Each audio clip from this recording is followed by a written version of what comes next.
Sibulisa omama, sibulisa obhuti, osisi, abantwana abancinci egameni likaKristu Jesu. Haleluya. Okhona phakathi kwethu sithi wamkelekile egameni likaKristu Jesu. Haleluya.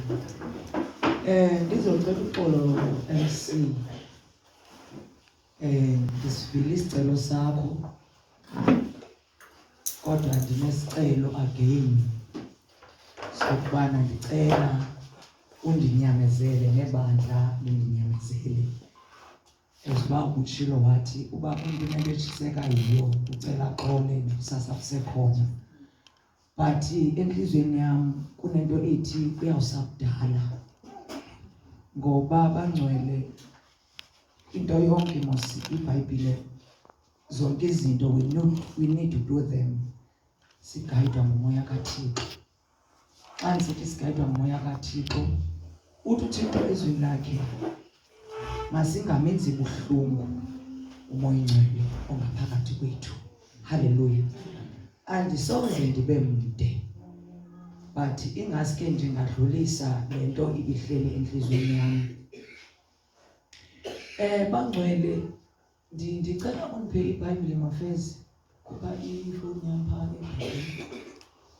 Andazi ke mntakantamehlo ingase kube khona ipulpit apha because ndinento egqadaza xa ndithetha ngamanye amaxesha ndiphethe imic andizukwazi ukubamba ifoni ngoku for abantu funda iBhayibhile. Amen.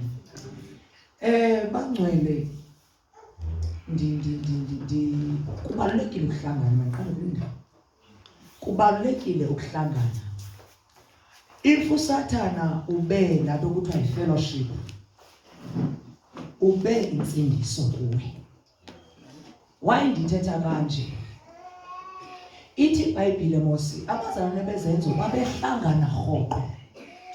Futhi behlala emfundisweni yabapostile. Into ethi imfundiso yabapostile yayingazizeli. But imfundiso yabapostile babeyifumana ngokubana baye apho kuhlanganwa khona. Bayalelwe okanye bafundiswe ngabapostile. Bafumane lento inakuba sustainer okanye lento inako ukubagcina. Haleluya. Ndike ndahlalelwa into ethi bangcwele. Into endifundileyo is that apha kufana nento yokubana apha size kwi-training college. Asifika endlini yokuhlangana okanye xa kusithiwa umzekelo thina sinale nyweba ke yokubana sihlangane sisonke once a month. Most of the time sihlangana kwi-branches. But ndifumanise into yokubana xa siza apha size kwi-college okanye kwi-training college. Sifika apha sifidwe i-theory uba ilizwi likaThixo lihamba kanjani. Nolithethayo ade ayibonakalisele into yokubana xa ulupracticalize ukholo kwenzeka njani.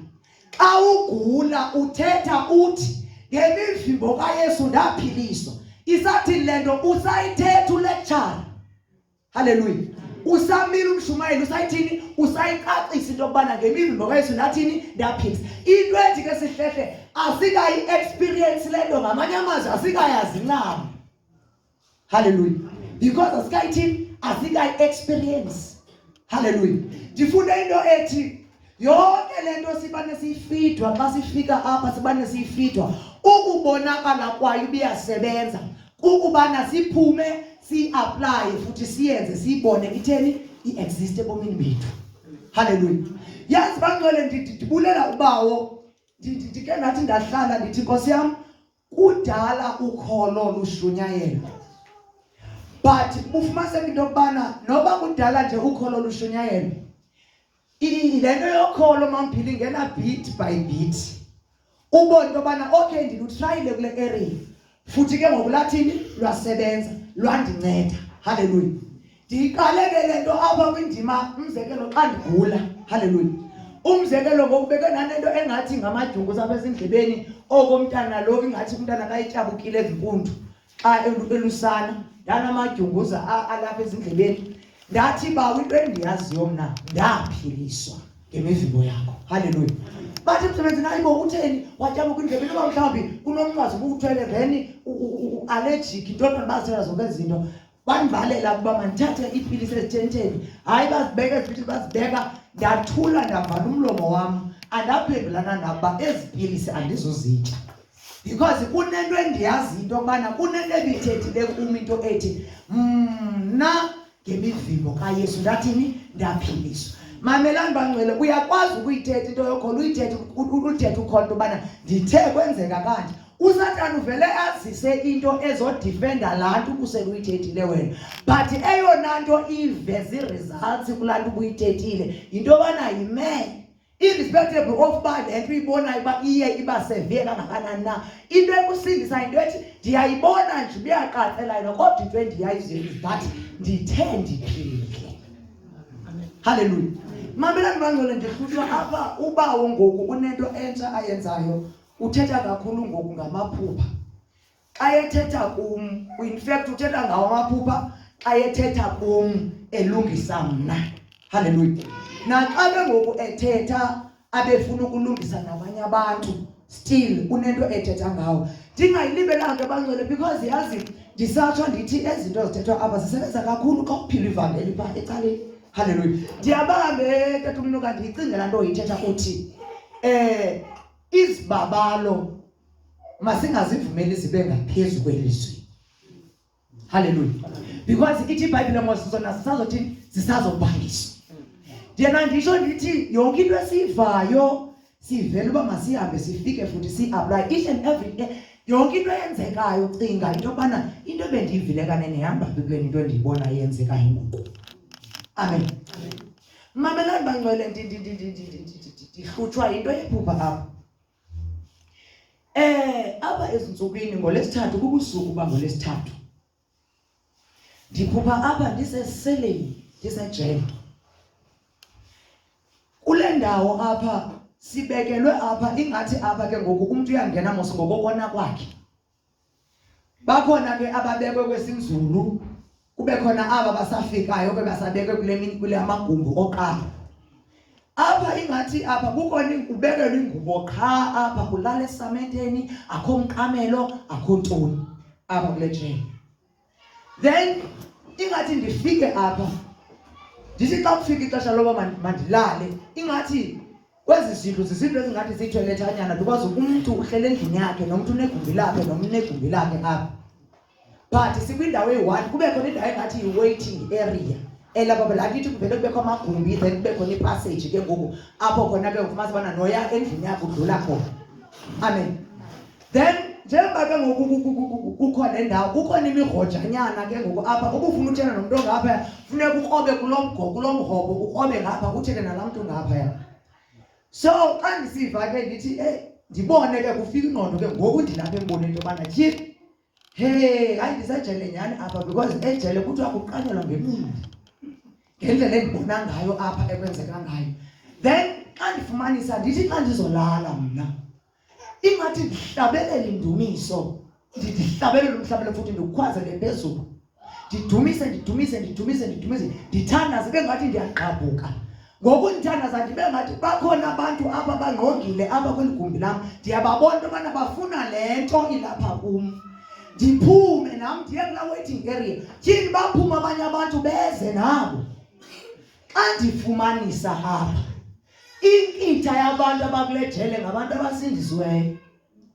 Abanye bakhona abangasindiswanga kodwa uninzi lwabo ngabantu abasindisiweyo. Ziintlobo ezintathu zabantu ezilapha. Ngabantu abasindisiweyo, ngabantu ababeke basindiswa baze bawa. Bayabonakala apha abanye ingathi xa bevela apha ngabantu endibaziyo. Amen. Kube khona ke ngoku abantu abangasindiswanga nje total. Ingathi ke ngoku ndize kule waiting area ndiqhubele ndumiso kube kuhlela amazwi enhliziyweni yam athi oSilas noPaul bambiza undikhoyo banqula bamdumisa kwenze ummangaliso ejele izisekele zentolongo zathini zanyaka. Ingathi ngoku ndikulomthandazo ndinalo nto indiphushayo ithetha loo nto apha kum ngaphakathi kum. Hallelujah. Kutheke ngoku ndiselapho njengoba ndibona apha into yobana tyhini kukho nabakholwayo apha kukho nabake bakholwa baze bayeka. Then emveni koko ndithe ndisaqhuba ke nale ndumiso uba ndisithi ke ngoku sendisiya ngokuba ndiyovula ivesi apha ke ngoku seyiyekile ngoku seyingathi ngoku akusekho sejele but kuvele ndinaka wonke umuntu waza kwethi ngeke kwagcwala apha. Amen. Ndithe xa ndiphuma ke bangcwele kwavele kwathi ke because icaba eliphupha lize xa kusondele ixesha lami lokuthandaza. Xa ndisithi tyhini kwavele kwavabhetha ifowuni kubetha u-12 yavele ngoko nangoko ndangena emthandazweni. Engqondweni yam xa ndingena emthandazweni ndibe nento ethi nasiphi bawo isixhobo esikandela ukulwa nam asiba nabo ndiyende nalo ngqondo mna emthandazweni. Amen. Ndaba nento ethi bawo wena akho nto ikwehlulayo ngathi. Ndingena ndinale ngqondo ndithathe laa nto ndayenze yam. Hallelujah. But ubawo wenze umangaliso ndisaqhubeka nomthandazo because ndingene emthandazweni because ndikota amazwi ndithi uthe bawo naziphi iilwimi ezimelana nathi ematyaleni wenu uyakuzithini uyakusigweba. Hallelujah. Ndingena ndinalo ngqondo emthandazweni ndithe ndisakontinuisha nomthandazo kwabakho into ethetha apha kum into ethi ibingenguwe wedwa okholwayo upha phakathi kwaba bantu. Hallelujah. Yathi lento number 1 ixesha nexesha kuthi thina abantu bakholwayo singene eziseleni singenela imission kaThixo. Amen. Izibale ke ngoku into yobana zeziphi ezi missions zikaThixo athi singenela icebo likaThixo ukwazisa abantu ngoYesu osindisayo. Number 2 usifuna ukuthi ukukhulula abantu ekuthinjweni. Amen. Ithe isaqhubeka ke ngokulento ngokundima because ndiyaqhubeka nomthandazo kodwa kukho lamazwi athethayo apha kum ngokundiqhubeka nomthandazo. Then kuvele into ethi incwadi yezishilelo uchapter 1 phana uYohane kunezinto imosi ithi iBhayibhile mosithi lapha ngento bana uYohane moswawo wayebona inkosi. Hallelujah. Ngela xesha wayebona inkosi then emveni koko ke ayibone ke iza ithi iBhayibhile mosi ichaza ke into bana yayinenkwenkwe sezisixhenxe esandleni then nesiphatho zonke zesibani then emveni koko ichaza ke into bana wayenxibe ingubo ezinjani ingubo athi emabeleni akhe kwakunombhinqo wegolide then ezinyaweni zakhe inyawo zakhe zazibengezela emchaza kuYohane ngalandela amchaza ngayo. Hallelujah. Then ke ngoku kube khona into ethi ngela xesha ke ngoku athathwa ngumoya in fact aya ekumoya esesiqithini sasePatmos then emveni koko ke ngoku athi kukho lento ayivayo lamazwi athethayo kuye then aphethuke ke ngaba ngathi yeyinkosi le ithi iBhayibhile mose wavele wawa wanjengofileyo apha phambi kwayo inkosi. Amen. Then ke ngoku uthi ke ngoku Yohane ezi zinto uzibonileyo zibhale kuvele kwavela lowo mazwi ngoku mna kubane kuthetheka lento interpreter lento ibisenzeka. Hallelujah. Ezi zinto uzibonayo zibhale. Hallelujah. Ivela ke ngoku lento apho khona kuvela into yokubana sineenhlobo zesisele thina esikuzo. Hallelujah. Abanye bakwizisele zezigulo, abanye bakwizisele zamatyala, abanye bakwizisele zokungaxoleli, abanye bakwizisele zochuku zomona. In fact loo nto ubophekele kuyo sisisele esothinjelwe kuso. Amen. Then ivela ke ngoku lento apho khona ke ngokuthiwe esizisele ke azidingi gqwetha ukuze ube kanti uyaphuma kuzo. Azidingi mmeli, azidingi mntu ozokuthiwa hayi lena yi-witness yakho ezawungqina into yokubana enene le nto awuyenzanga. But zidinga ilizwi likaThixo. Kube ke ngoku sekuvela lawa mazwi kaYohane chapter 8 verse 32. Naniya kuyazi inyaniso, inyaniso iyakunikhulula. Amen. Hallelujah. Amen. njengoba ndithi uyithi lento Kwisisele nezisele singena kuzo singenela icebo likaThixo ayibeki icace ubawo indima yezenzo chapter 16 ndicela sivuleni kanye nawe Osiyami kanye nawe Osiyami ewe mathi yambi yemi mishayo ke kanye nawe Osiyami oh kanye nawe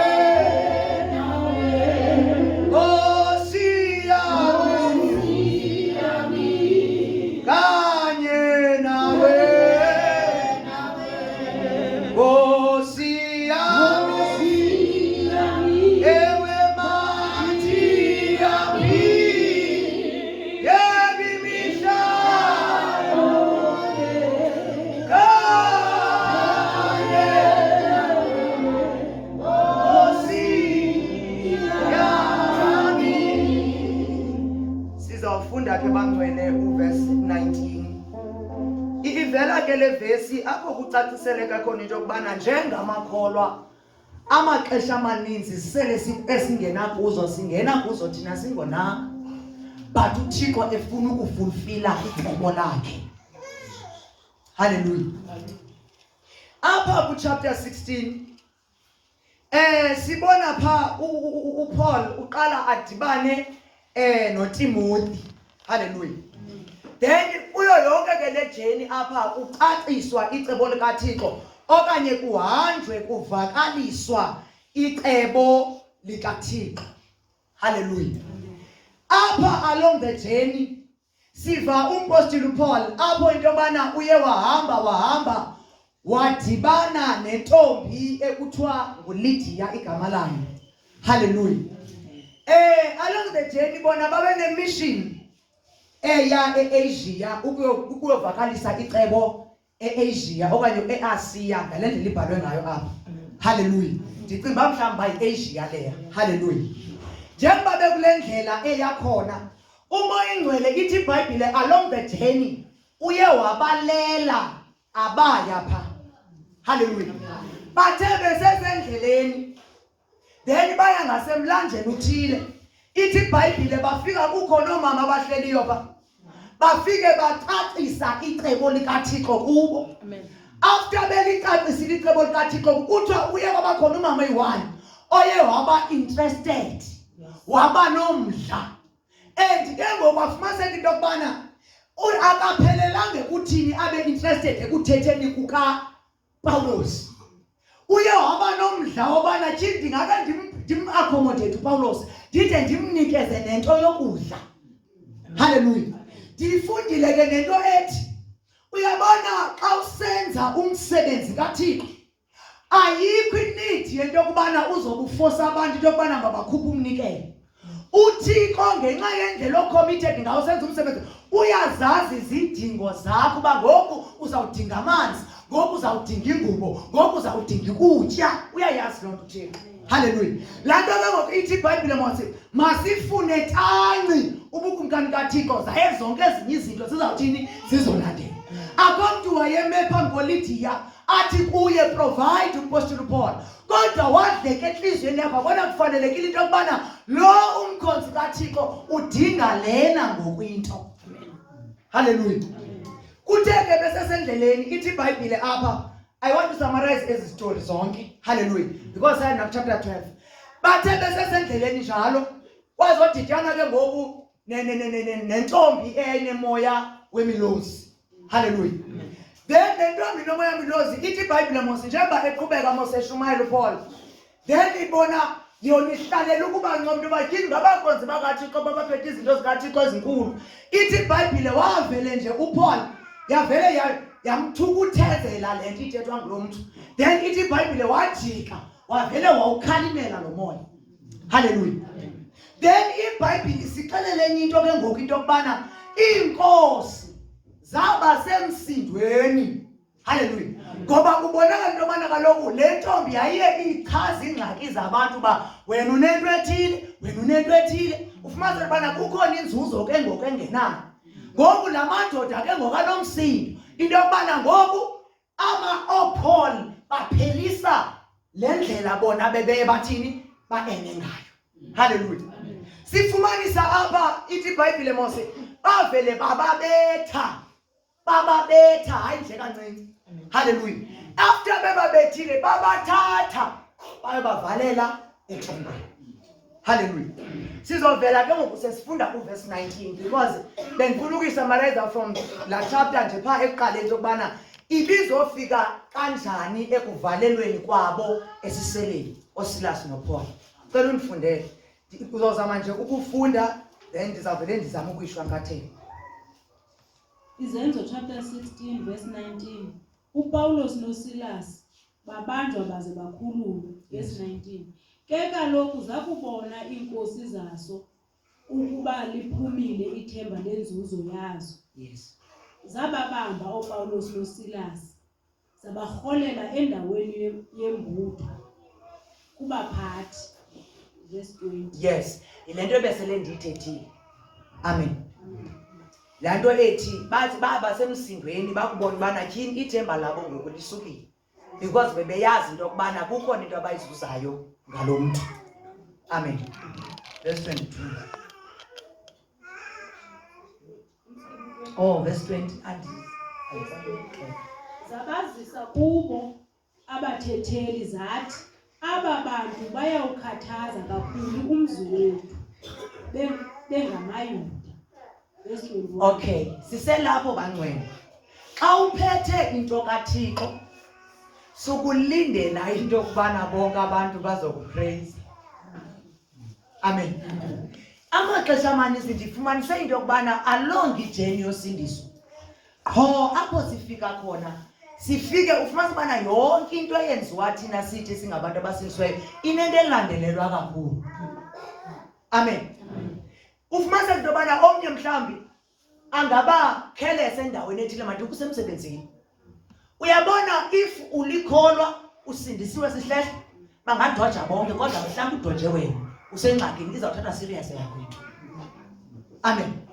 So thina singamakholwa yonke into thina esiyenzayo ukuthi iselwa iliso and always abantu abasoze basi-appreciate because iBhayibhile ithe alisazi ihlabathi ngoba naye lingamazana.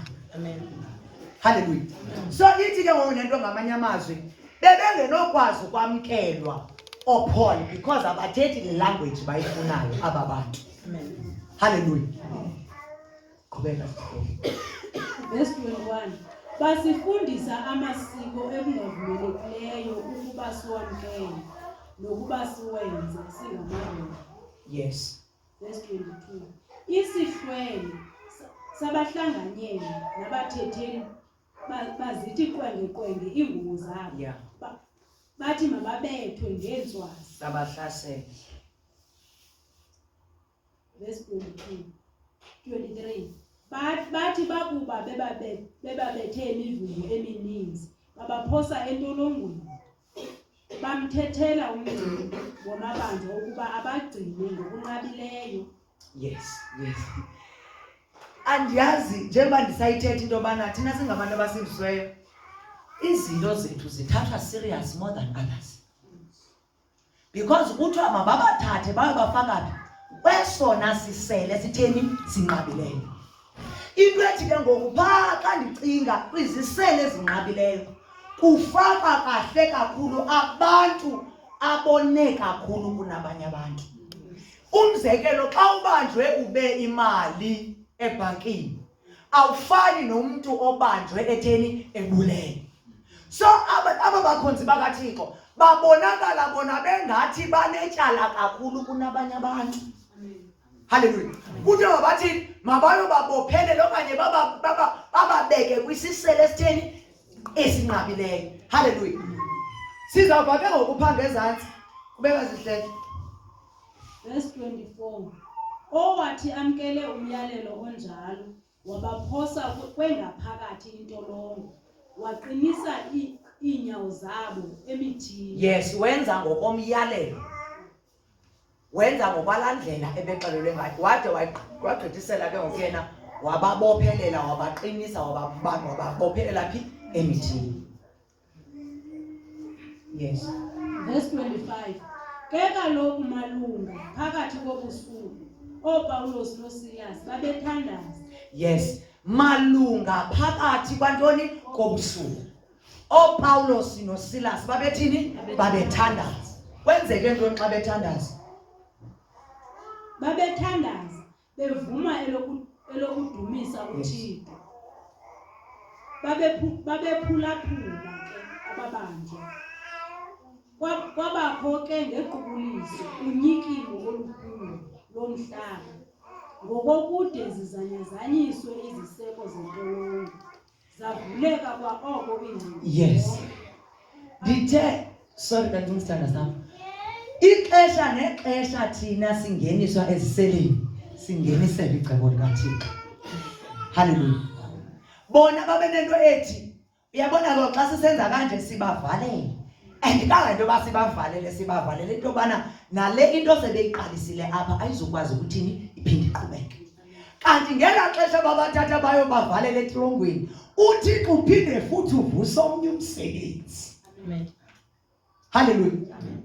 La ntlungu yasetrongweni abazi-experience asihlahle bazoyi-experience. Kodwa noba bezoyi-experience bona bakwimishini kaThixo. Uthixo uyayazi into yobana kukhona basemsebenzini bona kabani kaThixo. Ithi iBhayibhile ke ngoku bavele kwaba khona unyikimo olukhulu. Badumisa and beviwa ngamanye amabandla. Hallelujah. Bamdumisa uThixo. Emveni kokuba bemdumisile uThixo kwenzekeni sihle? Kwabakho ke ngequbuliso unyikimo olukhulu lomhlaba ngokokude zizanyazanyiswe iziseko zentolongo. Yes. Zavuleka kwaoko iingcango zonke athubuleka amakhamandela abo bonke. Bayobotshwa aba bantu futhi kwathiwa mabagcine eluvalelweni. Kodwa kwa aba bantu banye izisele ziyathi ziyavuleka ngako. Hallelujah.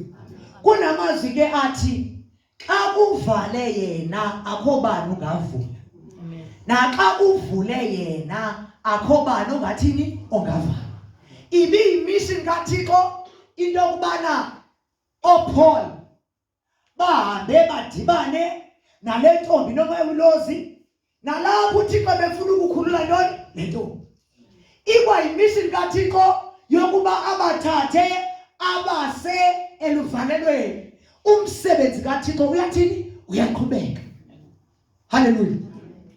Bathi ke ngoku ummangaliso ke ngoku lo muntu bekuthenjwe yena namhlanje. In fact lo muntu bekuthenjwe yena ukubana makaqinise futhi wenza lo msebenzi abawisela wawaqinisa kwamabandla. Naku ummangaliso yenzeka. Aba bantu bekuthiwe mababotshwe. Nawo ngoku ingcango ziyathi ziyavuleka. Intolongo yakhululeka ngantoni ngako. Amen. Beka sihlele. Verse 27. Ethe tyithi ke ebuthongweni umgcini wababantu ebona iingcango zentolongo zivulekile wahola ikrele eza kuzibulala ababanjwa babalekile. Ulele umgcini wababantu ngeli xesha sebuthongweni uyothuka iingcango zithe zivulekile. Into eyayibangela into yokubana ade afuna ukuthatha ikrele afuna ukuzibulala unento ayicinga enhlizweni yakhe into yokubana hey ike abaphathi bambeza ndizobe ndudlile ngokumsebenzi and ndiseriskini. Hallelujah. Ekugqibeleni laa mntu ebelele ulele phi emsebenzini. Njengobele eyona njongo ngela xesha zibulala uzazi kakuhle into yobana uzoba se-end. Ndiqiniseka into yobana mhlawumbi wayezazi into yokubana uzawubulawa. Amen. Naku ke ngoku kuyathethwa apha into yokubana ungazibulali Sikho sonke. Amen. Ngabanye abantu apha. Amen. Ungazibulali, sikho sonke. Amen. Qhubeka sihle. Verse 29. Ebizeke izibane, watsiba phakathi, waza egubha, wawa phansi phambi koPawulos noSilas. Ithi iBhayibhile bangcwele. Thina sizinhloko. Asiyothini? Asiyomisiwe. Hallelujah. Ilizwe sinyathela kulo thina linikwe thina. Apho singena khona sifike thina sibe negunya ngokube khona somagunya. Amen. Amen. Jonga le ndoda ngoku ifuna uncedo ngobani ngoPaul. Ngexesha elidlulileyo ebebabopha. Kodwa ngoku ijikile into. Nguye ngoku oqhubutha kobani ngoPaul. Amen. Hallelujah. Qhubeka sihle. Verse 30. Wabazisa phandle wathi, "Zinkosi, ndimelwe kukuthini na ukuze ndisindiswe?" Zinkosi, ndimelwe kukuthini na ukuze ndisindiswe? Uyaqalisa ke umsebenzi kaThixo. In fact uyaqhubeka. Amen. Ufuna usindiso ngoku. Uyilibele leya into ngoku. Ufuna usindiso phi? koPaul. Engiqonda bana uyabona ke ngoku uThixo uyavuya lo because icebo lakhe liyathini? Liyenzeka. Ndithe xa ndithetha ithi lento xa ivela kwizisele nezisele thina singena kuzo sikholwa singonanga singenele icebo likaThixo. Amen. Bacela ngokusindiswa. Ucela usindiswa. Ufuna usindiswa ngobani? ngoPaul. Sizothi ngoPaul because kaloku abantu uThixo babekile uba wena ndikubeka isandla. Umuntu ongayaziyo uba umsebenzi kaThixo lo uzawuthi ubani uyanceda ubetha kubeka abantu izandla baphi. Hallelujah. Because akatshilekelwanga yena. Hallelujah. Ndingenza kanjani ukuze ndithini? Ndisindiswe. Niyayazi uba uThixo immission yakhe yayihambele kula mgcino wamasango. Zange oPaul bona bathi sizokwazisa ngoYesu osindisayo. Kodwa yena wabona kufanelekile into yokubana ndingathini mna ukuze ndithini? Ndisindiswe. Wenza lula umsebenzi kabani? woPaul. Amen. Cela uqhubeke sihle. Verse 31.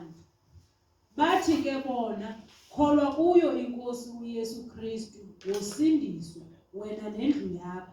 Yes. Qhubeka sihle. Verse 32. Balithetha kuye ilizwi lenkosi nakubo bonke ababasendlini yakhe. Kholwa kuye uYesu Kristu, wosindiswa wena nantoni? Nendlu yakho. Amen. Amen. Sekuluqolo ngoku. Sekutshilwe kwenye ipage. Amen. Ukuyibonela into yokubana Mama uBhili uliwe umzekelo uyoshumayela emzini. Hayi ndibafuna abantu abazizweyo napha kwam. Ezo zinto sike sidibane nazo. But ngelixesha ungekayi sube lo muntu engekathilekelwa ngokathetha lento. Ndinabantu mna endibaziyo. Ufumaniseke into yokubana indlela le bayigxeka ngayo imfundiso. Kodwa umuntu ke wabona ummangaliso wenzekileyo noba kumuntu omnye kumhlaqalayo ukuyihlonipha. Amen. Amen. Amen. Kukhona abantu bangcwele abangasoze bayi-understand imfundiso bayinto ekhoyo bengaqalanga babona imimangaliso. Amen. Kukhona abantu abazoguquka ngenxa yokushunyala kwelizwi. Kube khona nabantu abazoguquka ngenxa babebona imimangaliso. Abantu most yabo babemlandela uYesu. uYesu wayefike ashumayele. ashumayele. Abanye abantu babeva kusithi uYesu Kristu uzothi usokholwa kuyo okanye umlandele kukhona into ezakwenzeka komini bakho. Babemlandeliswa yiloo nto. Amen. Nalaa ntombi enethombo legazi yathi enhliziyweni yayo, uba mna ndithe ndambamba umqhuqhumelo ndinokholo lokuthi ndizawuthini mna ndizawuphila. Zange kushunyayelwe Yesu kuyo. Amen. But yona yabanjwa yintoni? Lolaa kholo lanayo. Then yabamba umqhuqhumelo wengubo. Then yasho yathini? Yasinda. Amen. Into ke ngoku iyazifundisa abangcwele into ethi into yosindiso okanye yokushunyayela kweYesu yokuguquka kwabantu masingayijongi kwicala eliyi-one. Yena lo uThixo enze iintlobo zabashumayeli. Bakhona abashumayeli abameli abaphiwe laa nto bamabame phambi kwebandla bashumayela usindiso ebantwini, abantu baguquke babe convinced baguquke. Kube khona abashumayeli bangakulungelanga uba mabame efront, kodwa ufumanise into yobana umsebenzi omkhulu abawenzayo ku-one by one uyamangalisa. Amen. Bakhona abantu abayiphiweyo laa nto ufumanise into yobana wena and omnye ufumanise ubana abanye abashumayeli besithathu banikwe laa nto yencoko. Ufumanise into yobana kwincoko uzovela angena afake uYesu kule ncoko. Amen. Aguquke umntu. Kukho nezo ntlobo zinjalo. Yiyo ke ngoku le nto iBhayibhile mosi ithi, in fact wakho ithetha uThixo le nto yobana njengoba apha endlini singamalungu omzimba omnye sisebenzela umzekelo lo Thixo uyi-one. But kwalapha emalungwini akhona amalungu esiwajonga thina ibe ngathi akazinanto abesebenza. Amen. Kunento endiyifundileyo ke njengoba sometimes ndibane ndishumayela ndiye ndafumaniseka into yokubana noba ungayinikezwa into ikhona nto ungayinikezwanga. Kukhona abantu ufumaniseka into yobana tyhini okhona umzalwana ndimthanda kakhulu phaa emajoni senje into yobana owayethanda ukuyonceda phaa emajoni ufumaniseka into yobana ndizawushumayela. Ufumanise ubana andiphiwanga kakhulu le nkonzo yolandelela le yesineke yena uyancekelela. Aphusuke umntu aphusuke ndimbuyise aphinde aphusuke then ke ngoku ndibona ubana abana ke ngoku hayi iyawuthatha igrace. Then ufumanise into yobana yena uyiphiwe laa nto yobana abancekelele abanyameze ukuyivela nto yobana ukuthi ufikelele kulaa nto esihlele into yobana ayibona ngoku hayi kuzothatha ubabalo kaNkulunkulu uba ngoku akabuya, uba ngoku ndinganazo iiphawa zoba ndiphinde ndithi mntakwethu kuyabuya. But uThixo abeyazi uba ukhona lo mntu amlungisileyo into yoba makabane bagqogqe one by one. Bakhona abangcwele abantu abayinikiweyo laa nto. Amen. Wonke umntu apha endlini unomsebenzi wakhe awunikeziweyo. Amen. Ukhona abantu bangcwele yayazi mampini ungabona uthi xa uhlabelela ubone kunquleka ucimba nguwe kanti kanguqale kwawuthandaza kanti oyena mntu uthandazile ngulaa mntu usemva bathi awumbonanga nguye. Kukhona abantu bangcwele abasebenza emfihlakalweni kodwa benza imisebenzi emangalisayo. Amen. Amen. Thina sifika thina sesibona iziqhamo kwanquleka enkonzweni kanti kukho abantu abangalaliyo abane bathi Nkosi vusa benhliziyo yakho, vusa benhliziyo yakho. Ubone kuthambile xa ungena endlini kaThixo kanti kukho lo muntu usebenze emfihlekweni. Amen. Amen. Cela uqhubeke. Verse 33. Wabathabatha ngelo lixa lobusuku wayihlamba imivimbo yabo. Thixo yabangcwele uNkulunkulu usindiso lusenza sibe nobudlelwane nee-enemies zethu. Niyayibona laa nto ithi iBhayibhile uYesu Kristu mose waza noxolo. Ithi iBhayibhile sasizintshaba thina noThixo kodwa kwabakhona ophakathi kwethu uYesu Kristu owaza nantoni? Owaza nantoni? Noxolo. Amen. Mbanjwa lo ebeqashe into yoba makankatha amabanjwa awabophe namhlanje ngokuseguqe kuwo uwabrasha ntoni? Amanene. Haleluya. Thina abangcwele uyabona uThixo xa ithi iBhayibhile mose yena umkhulu ungokudunyiswa ululanyelwa yindalo. Niyayazi obaba uThixo bakhe asisondele kuye sizinikele kuye ngokupheleleyo buphila kuthi. Mamela sihlele. Ufumanise bana ngoku ngapha ukwingevu mntakalwa. Ezizaveze zikuthobele uthe la mntana ndimazi manje uyoyikeka bana. Uyoyikeka ndiyazi la nto la mntana unesidima nje ndingasaziyo. UbuThixo bukaThixo bengamile kuwe. Amen. Ngoku umbanjwa uthi ubrush inyawo zikabantu. In fact ubrush amanxeba obani oSilas noBoy. Aba izolo bebathini bebabantu. Amen. Imeko nemeko izisele nesele singena kuzo singenela icebo likaThixo. Wabhaptizwa yena kwalapha nabo bonke abakhe. Akuphelelanga nje uba uguquke only lo mgcini wamabandla. Nefamily yakhe yathini? Yaguquka. Hallelujah. But apho ndikhona abangcwele ndizama ukuveza into ethi uyabona ithi iBhayibhile kusathethwa last umhlangano osidlula into bana thina nabani ozimisela ukuhlala ngokwanelisa uThixo kuYesu Yesu kufanele kwazathi uthi wayithetha umshumayeli wathi lilungelo lethu. Amen. Hallelujah. Kwakuthiwa ngaphambili noba uyangena emeko ngena noThixo uphinde uphuma unantoni unoThixo. uThixo kwimeko nemeko ufuna uzuko. Ayikho enye into ayifunayo. Hallelujah. Umama uHana uqiniwe for a long time. Inye into uThixo wayifuna apha wayifuna ntoni? Wayifuna uzuko. Because iBhayibhile iyasixelela kakuhle into yokubana ithi wayesivalile isizalo sakhe sasivalwe nguThixo wayengenzanga sono phambi kuThixo. Yayilijele lakhe eliya yinto efuneka yayimbophelela because yayimhlupha laa nto uba ndingaphuma kanjani. Hallelujah. Noma wayeyothandaza phaa esingelweni yayimini yakhe yento yokubana ngoku le period uThixo bemnikezele into yoba maka-experience le ntlungu idlulile. Because andinayo into ethi wayeqala uyothandaza umama uHana phaa because kuthiwa wayehluthwa ngupenila emnukuneza ngale nto uba etheni engafumani bantwana. Yayintlungu yakhe enqoba wayemthandaza uThixo. But laa mini yayimini into yobana makathini makakhulu. Hallelujah. Kwezinye iidele sizawungena uThixo abeyazi kakuhle into yokubana ngamanye amaxesha sisinomlanga angakuqhini ubawe kufuneka ufumane umsebenzi. But akwenza uThixo akuthathisa ixesha elide uba ngajonga nawe ndinazo zonke iqualification ne-experience why ndingade ndiqashwe. Funeka u-experience laa nto ungenela imission kabani kaThixo.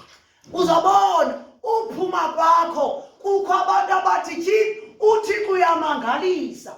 Oko athe uba nehleli ixesha elingaka kodwa yafika imini yakhe wathi aqasha ebudaleni. Ndenza umzekelo. Wena ke ngoku unantoni uhamba nje unesemon. Iyayidlala? Awuzuphelela nje ukuyibonga laa nto phakathi kwabantu bakwaziyo. Uzawudibana nomnye umntu endleleni ongamazi nomazi. Yeyi andiyazi impilo endiphilwayo. Ndahlala iminyaka emingaka uthi sisilungi ndingaqashwa ndingayi-andase ndiphangela kodwa ndingarholi. Wena ubekela into yokubana ke ngoku uzuthi komnye yebani ketha nale ntlungu yakho ndiyayazi. Uthi mingaphi iminyaka yakho? Hayi 5. Uyayazi uba mna ndahlala 10. Mincinci le yakho iyaqhubeka ilesini. Amen. Hallelujah. Kwimbophelelo zonke sikuzo thina singenela intoni icebo likaThixo. Ingakumbi xa uyijonga impilo yakho ubona uba andinasazela ekumphileleni uThixo akho nto indigwebayo entliziyweni yam. Ndithi kuwe namhlanje intliziyo yakho mayixole ube nento ethi uNkulunkulu ikhona le nto ayilungisayo mna ndingayiboniyo. Mamelani bangcwele. Ukho lo mama umama uMary. UMary ithi iBhayibhile waye-engaged noJoseph. Njengoba e-engaged noJoseph uMary kwabiza into yokubana uthi wafika ixesha apho kuthiwa ke ngoku Mari ubabaliwe wena esifazaneni uzawukhulelwa.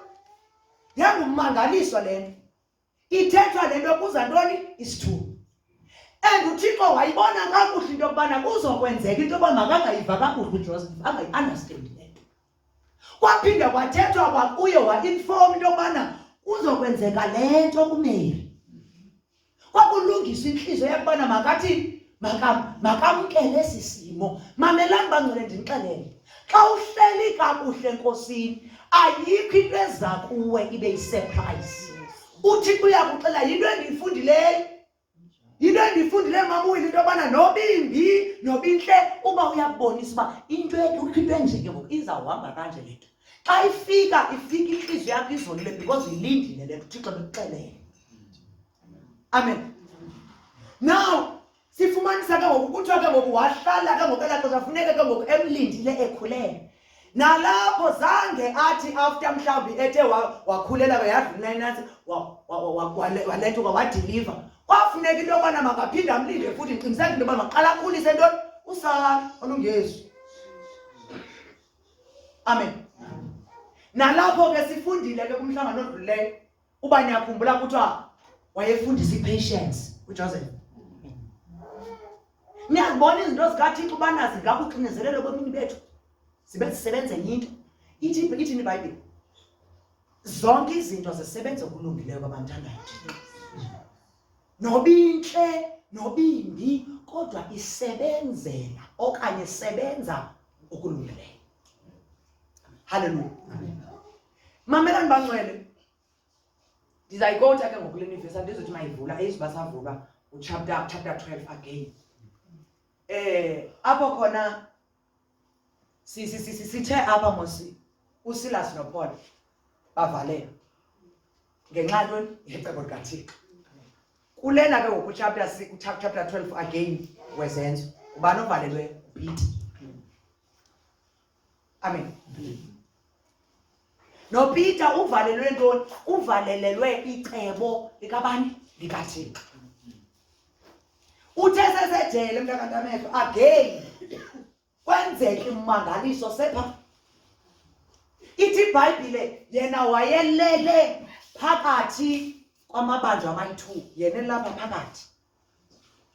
Kodwa safika isithunywa.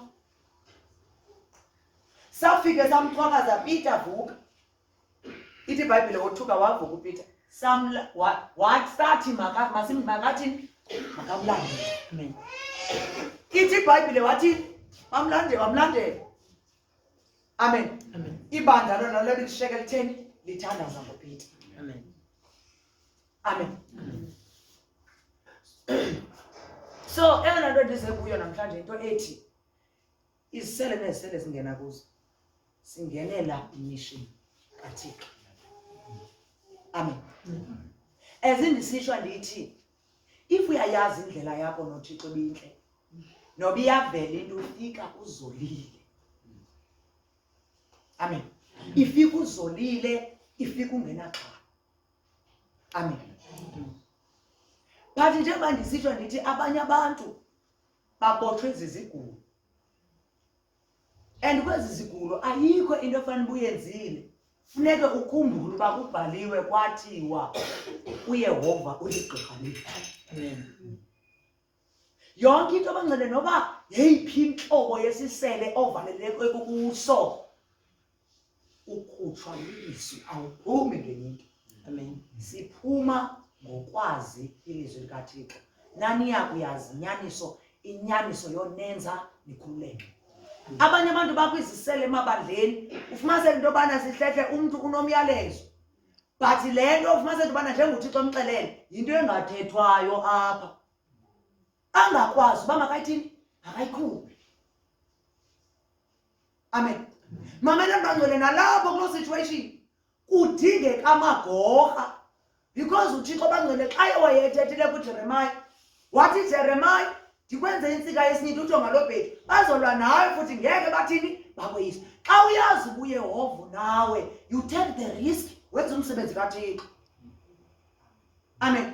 Mamela bangcwele incwadi yokumkani boqala chapter 22 siyafunda kunokumkani wakwaSirayeli nokumkani wakwaYuda uJoshafat.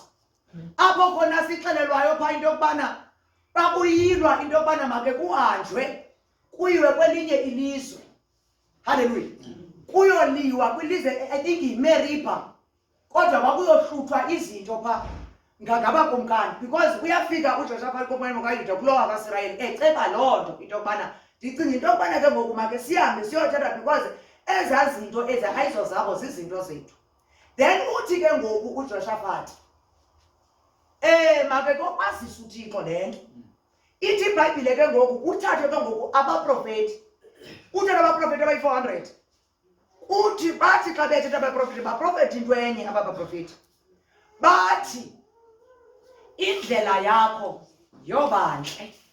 Yiya uye kwelalizwe uyokula. That is yonke lento ukuyiceba izawuthini izakwenzeka zonke izinto zakho sizathini zizohamba lula. Uphinde futhi uyabuza umkhonzi kaThixo into yokubana ebengekho na umprofeti kaThixo. Kodwa kukho aba abayi400 sebetheni sebethethile. Wabuza uba ebengekho na umprofeti kaThixo. Hallelujah. Kodwa ukhona uMikhaya. Wabuyisa uMikhaya wabekwa apha. Amen. Then uthi ke ngoku xa yethetha lo tata lokumkani kaIsrael. Uthi ukhona umprofeti uMikhaya khaye nawahle le prophet izinto ezinegative ngam. Zange wake waprofeta nje into enhle bayiba into le inkokheli kumkani le. Ithi zange wathini zange waprofeta okuhle ngam uMikhaya. Amen. Mamelani ithi iBhayibhile ke ngoku akuba ezini efikile. Then ke ngoku bayabuza ke ngoku kuyinto bana siye napha. Then athi ke ngoku lokumkani uqale wathi kuye uzuke uyeke le nto ohlela uprofeti izinto ezinegative awuthethi into eyiyo ngoku. Amen. Wavele waphendula uMikhaya. Wathi ehleli nje uYehova athe mandithethe khona ndiza kuthetha. Hallelujah. Xa sifumana lo mprofeti uphume nento ethi ndibona izizwe okanye isizwe sakwaIsrael izimvu pha zingenamalusi. Hallelujah. Ngamanye amazwi ndibona uzoya pha awuzubuza ufela pha emfazweni. Amen. Then uyathetha kwabe nditshilo nyayivake ngokule nto ithethayo ngapha. Wayeba wahamba. Nyani ithi iBhayibhile endifundayo baya pha bobabini ukumkani wakwaIsrael nokumkani wakaJuda. Hallelujah. Kuthiwa impi yabicetyiwe into yokubana ze kuqalwe ngokumkani waphi wakwaIsrael. Zatsho kuye wavele wabhubha kwenzeka exactly laa nto ibithethiwe ngoMikhaya. Hallelujah. Ezindithi nandithi abanye abantu bakwizisele zokubana bangakwazi ukuyithetha inyaniso. But ukungenzeki kwenyaniso sisilungile loo nto iphinde ibuyele kwakuwe. Hallelujah. Mandithi umzekelo ebethule angathethi uMikhaya. Kwenzeke yonke laa nto ingaphumi nendlela ngekokwe ingaphumi laa nto ngokwana ndlela befa bephuma ngayo. Ebezova njani yena ebethe uThixo mangathethe inyani angayithethi. Amen. So bendinoko nje bagcwele iye yahlala kum le nto yazinga ndayifunda kum enhlizweni yam. Then akwavuma ngoku sendilapha into yokubana ingase ngake ndiyishere nditsho into yokubana izisele nesele singena kuzo singenele icebo likaThixo. And ayikho indlela esiphuma ngayo siphuma ngokukwazi ilizwi. Amen. Cela ke ezimshumayelo